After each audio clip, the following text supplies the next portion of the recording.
نه زه قسم خورم په دې ښار مکه په داسې حال کې چې ای پیغمبر په دې ښار کې اوسېدونکی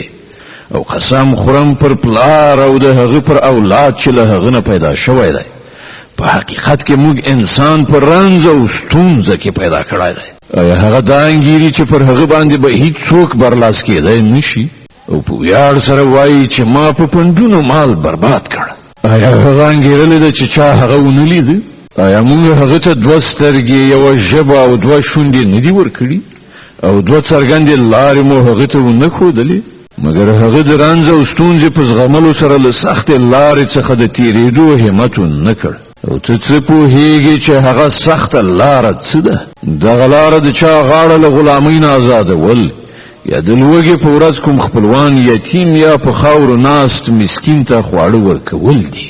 بیا په دې سربیره دا چې انسان د مؤمنانو له ډلې څخه شي او له هغو کسانو نه چې یو بل ته په صبر او د خدای پر مخلوق باندې د رحم ښودنه وکړي دا خلک دي د خیال خاوندان او هغوی چې زمونږ د آیاتونو له منلو نه انکار کړی دی هغوی د کین اړ خاوندان دي پر هغو به داسې اور خورېدونکی وي چې ټولې دروازې تړلې دي